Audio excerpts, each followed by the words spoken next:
Lawmakers said in a recent hearing that multiple U.S. administrations had failed to counter China's program of territorial expansion. Joining us to discuss is Grant Newsham, retired U.S. Marine Colonel, former U.S. diplomat, and senior fellow at the Center for Security Policy. So good afternoon to you, Grant. Tell us, what is the overarching goal here behind China's years-long campaign of territorial expansion? Well, the overarching goal is to drive the Americans out of the Asia Pacific, all the way to the American West Coast, and ultimately for China to fill in, to dominate and control the Pacific, and ultimately to surround the United States. And they're doing very well at it. They've also set up nicely in Latin America, Central America, the Caribbean, and into Africa as well. So their goals are global, but the immediate step is to get the Americans out. And that's what all this is initially about. Do you think the U.S. or Western society know about this goal? Why has it been allowed to happen to this extent? Well, it's been no secret. The Chinese have always been very clear about their objectives, and they telegraph their punches.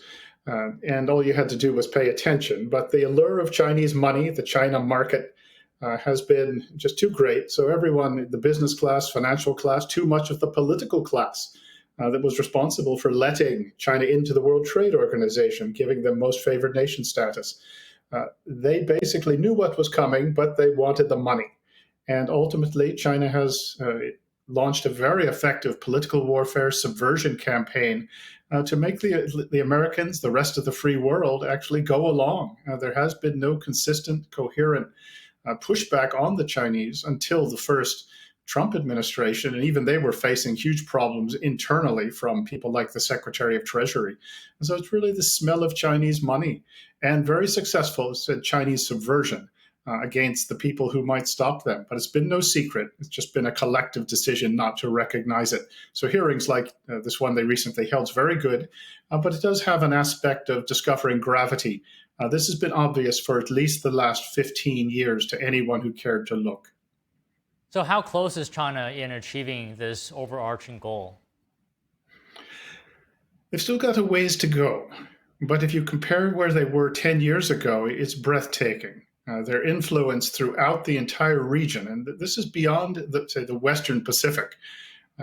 If you look at the whole map, look at the Central Pacific. In all the Pacific Islands, there's a very impressive and strong political Chinese presence. And their influence is nonstop, and they're continuing to try and subvert. And the idea is to bring countries and even bring some U.S. territories, such as Northern Marianas, around to seeing China as the better alternative, draw them away from the United States, away from the West. So it has been very effective. And this is combined at the same time with the Chinese military buildup, which is jaw-dropping when you stop and think about it. So they can exert their influence, they can project power farther and farther. And if you play this out 5-10 years, that they're going to be an even more formidable force for us to face. And also their economic influence, as is well known, that's everywhere. And you get countries like Australia, New Zealand, Japan, Taiwan, Philippines, South Korea, dependent on the China market. And well, they suddenly become a lot less strict in their dealings with the PRC. They're more willing to overlook Chinese aggression and to feel like, well, they just can't do anything because they'll upset the economic relationship. So this is a sort of a coherent, sort of concerted, multifaceted approach by the Chinese that started a long time ago. It continues apace right now, and they've done very well at it. Still got a ways to go, but if you look at the progress they've made, it's very depressing when you consider the future, unless the West and the United States wakes up and does something. So Senator Chris Coons actually compared China's strategy to Putin's, if you think Crimea, if you think Ukraine. Is that a fair comparison? Is there anything you'd like to add to that comparison? Unfortunately, it's much worse. The Chinese are better than the Russians. Putin's efforts in Ukraine and Crimea, this is basically military. It's just hard power, sheer force. There is some subversion that's gone on, but basically this is just like a mafia boss throwing his weight around. In the case of the Chinese, they do it very differently. And the military part, the hard power part, is actually bringing up the rear. What you have at the start with the Chinese is a commercial presence that leads to political influence. It's all greased with bribery. And you create a constituency in your target country that sees China as really harmless and somebody you can do business with. And also, you'll have this constituency actually pushing Chinese interests. As I said, it's not just other countries, but you'll see this phenomenon on display in the United States, in Washington. Read Peter Schweitzer's books. And once again, back to the Commonwealth of Northern Marianas. They have got a pro-China business constituency there that is very much pushing China's interests. And you have members of the political class who are also carrying China's water for them. So I say the military just comes last when it comes to the Chinese. With the case of the Russians, it comes first. So the Chinese, unfortunately, are a much tougher opponent than the Russians are. So, Colonel, as you know, the 2016 International Court ruling invalidated China's claims in the South China Sea, for example, and yet Beijing ignored it. Can you talk to us about the effectiveness of international law in curbing China's claims? Well, when it comes to the PRC, the effectiveness of international law is, I suppose there's some figure that's less than zero, but it doesn't really amount to much. The Chinese don't care about their reputation unless it's combined with something else, like real economic pressure, like exposing the Chinese Communist Party leadership's corruption, their overseas wealth. But a ruling itself doesn't amount to much. It could have had some effect in this case, however, and so knowing some history helps. Back in 2016, after the ruling was issued, it was overwhelmingly in the Philippines' favor. The Americans did nothing. The Obama administration, they purposely did not mention it because they didn't want to embarrass the Chinese. The idea was if they backed off, well, the Chinese would behave better. Well, the Chinese took that as a sort of a sign to let's go ahead. And also this ruling was the result of a suit filed by the Filipinos after the Chinese took over Philippine territory at Scarborough Shoal in 2012. They bamboozled the then Deputy Assistant Secretary of State for East Asia Pacific, Kurt Campbell. So he got the Filipinos to pull out from the Scarborough Shoals, and he accepted a Chinese promise that they would as well. The Chinese didn't. The Americans and the Secretary and the administration did nothing. So you had this ruling come out. A few years later, the Americans encouraged the Filipinos to do it. They got the ruling, and the Americans did nothing. Well, that demoralized the Filipinos, again, to put it mildly. And the Chinese could size up their opponents. They saw that these were Americans and administration that would do nothing to stop them. And thus you've got this Chinese expansion that the hearing described very well. It's just gone full speed ever since. The only thing that gave them a hiccup was the first Trump administration and that very good lineup that they had handling China affairs. So knowing some history is important. It's good that you actually brought this up. So, Colonel, as you were speaking and you saw we were playing the footage of the confrontation between the Chinese ship and the Philippine ship, can you describe for us the CCP's use of its Coast Guard and civilian-looking vessels and fishing fleets? Well, the Chinese do this as a sort of matter of course. One, they've got a lot of these ships, and also if they use them, they can then claim, well, look, this is just law enforcement action, or this is just fishing boats, not stating that it's their maritime militia, which is part of the People's Armed Police. But they use this as a tool of force, intimidation, and they have really been going all out against the Filipinos. The Filipinos, of course, are waiting for the Americans to actually show up and help them, as the treaty, they thought that the security treaty requires. It's not just the Filipinos. The Chinese have the numbers, and they're using these resources, these ships, say, against the Japanese and against the Japanese Senkaku Islands. It's very aggressive. It continues.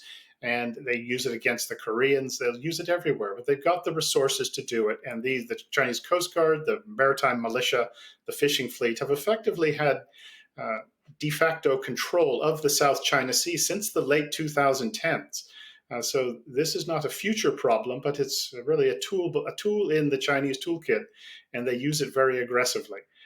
And also when they say, well, this is not a naval ship, it has this paralyzing effect on the Americans in particular, and Westerners in general, is they just don't know what to do. They have no response to it, instead of recognizing it for what it is, which is a tool of really Chinese military might in order to take territory, to bully and intimidate, and respond accordingly. But also don't respond always tit for tat, but you respond asymmetrically. As I mentioned earlier, expose Xi Jinping and his top cronies' wealth overseas, and that will get their attention very quickly.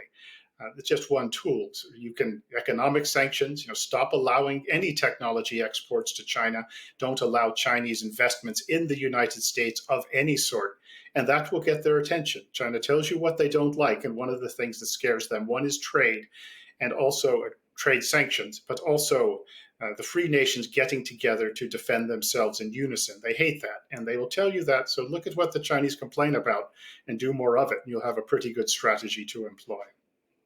Okay, Colonel, we just have a tiny bit of time left, and I want to squeeze in one more question here. Can you talk to us about the strategy of China building artificial islands?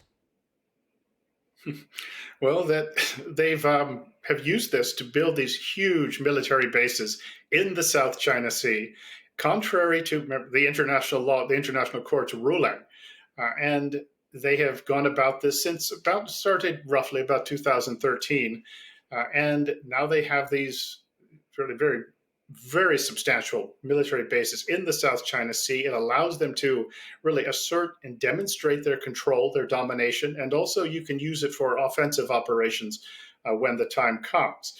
When this all was happening, once again, the aforementioned Kurt Campbell didn't do much, but also you had senior American military leaders in the Pacific who knew what was coming, but they would not talk about it publicly. They would complain privately to visitors, but they wouldn't speak up about it. The U.S. administration, the Obama administration, didn't want to say anything that would upset the Chinese. But the military leaders would even joke about this as the Great Wall of Sand, saying that they would take it out in the first hour or two of a war. Well, that sort of bold talk didn't amount to much. It didn't stop the Chinese, and they have gone all out in this island building, which has really put us in a very difficult position and put our friends in an even more difficult position because they can see who seems to have the momentum, who seems to have the will to actually respond to Chinese aggression. And sometimes it looks like we're lacking in this regard, but it isn't something that appeared yesterday. It's been going on for about the last 12, 13 years. And as I said, the most senior U.S. military officers in Washington and in the Pacific really ought to return whatever end of tour awards they received for their performance here. This didn't happen as the result of leprechauns at work, but it was really, unfortunately, American officials, uniformed and civilian, who allowed this to happen. And we did not push back, partly fearing, well, we would lose Chinese money from the China market. And we've gotten ourselves into this mess, and now we dig ourselves out of it. We still have cards to play. But it is important to remember how we got here, who got us here, and to now, one, not listen to their advice anymore, but actually go about rolling the Chinese back, putting them on the back foot. And as I mentioned earlier, you do have, when you hear these so-called gray zone operations by the Chinese that hamstring and paralyze the West and the Americans, well, look at these as acts of war and respond accordingly. Anything else isn't going to get you very far with the PRC. So you can't blame the Chinese for taking advantage of a confused opponent. But you do have to wake up and start responding in a way that the Chinese understand and appreciate. Okay, well, Colonel, well said. As always, we appreciate you coming on to talk to us about this. Well, thanks very much for having me.